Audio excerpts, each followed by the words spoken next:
কেউ কেউ বলেছিলেন সিভিল ইঞ্জিনিয়ারিং পাশ করে মালির কাজ করবি, এটা আবার হয় নাকি? দুই বন্ধু শিশির চক্রবর্তী আর শেখ নোমান উদ্দিন সেটাই করে দেখালেন। Natural turf solution and engineers এখন ভারতীয় ফুটবল মাঠের বেতাজ বাদশাহ।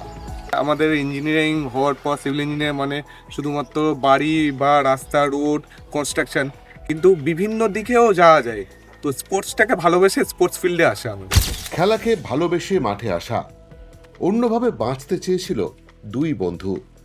আর আজ রিলায়েন্স বা আরপিএসজির 1 নম্বর পছন্দের মাঠ প্রস্তুতকারক সংস্থার মালিক।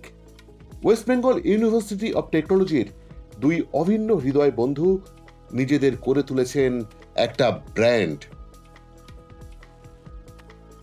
আমরা পুরো আমাদের তো যখন কাজের সময় তখন তো সল্টলেক স্টেডিয়ামে আমরা কাজ করেইছি, মানে অন্য কোনো ইয়ের সাথে, কোম্পানির সাথে, মানে আমরা অ্যাজ এ কনসালটেন্ট হিসেবে কাজ করেছি।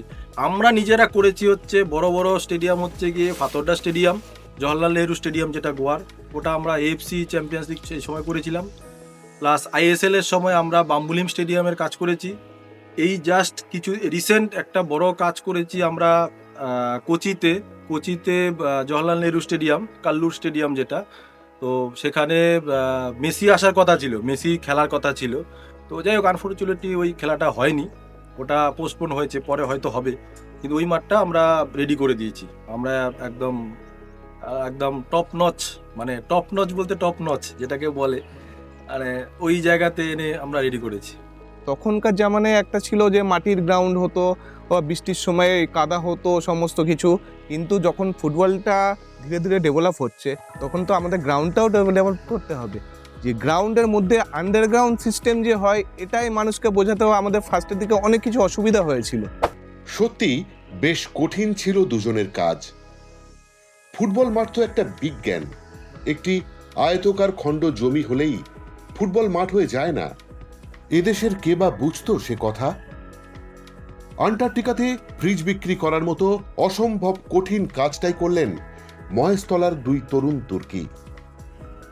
বাঙালি এন্টারপ্রেনার হিসেবে নতুন দিগন্ত খুলে দিলেন, নতুন বাণিজ্যের জন্ম দিলেন দুজন।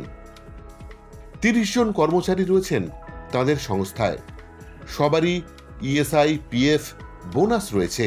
ফুটবল মাঠ নির্মাণের জন্য অত্যাধুনিক যন্ত্রপাতি রয়েছে, যা কিনা ব্যবহার হয় ইউরোপের স্বর্গোদ্যানের মতো দেখতে মাঠ নির্মাণ ও পরিচর্যার জন্য।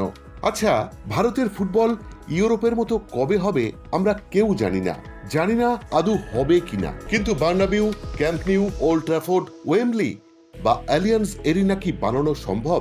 টিভিতে যখন খেলা দেখি, কিছু কিছু ক্লোজ ভিউ যখন আমরা দেখি, আমরাও বুঝতে পারি যে কি প্রবলেম, কি হচ্ছে, কি সমস্যা, সেটা আমরাও বুঝতে পারি। আর সেটা আমরাও যখন কাজ করি, সেই সমস্যার মানে সেই সমস্যার সম্মুখীন আমরাও হই। তো আমরাও বুঝতে পারি আর কি হচ্ছে। আমাদের কাজগুলো ঠিক ওই লেভেলেরই হয়, মানে আমার তো বিশ্বাস ওই লেভেলেরই হয়। হয়তো কন্টিনিউশন হয় না, মানে সারা একদম, ওরা তো একদম পুরো বছরকে বছর ধরে ওই কাজটা করে, হয়তো সেই কন্টিনিউশন হয় না। কিন্তু আমরা যখন ওই মাঠে যখন খেলা দেখানো হয়, আইএসএল এর সময় যখন এই খেলা দেখানো হয়েছে, বা এবছর আমরা যে কাজটা করে এসেছিলাম, মেসি যেই কাল্লু স্টেডিয়াম, জওহরলাল নেহরু স্টেডিয়াম, ওই যে মাঠটা করে এসেছিলাম, ওটা একদম সেম লেভেলে হবে।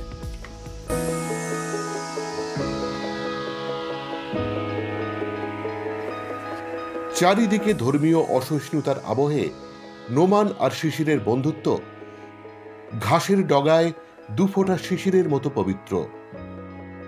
শুধু কলেজের বন্ধুত্ব বা ব্যবসার পার্টনার নয়, ওদের সম্পর্ক পারিবারিক, আসলে হৃদয়ের।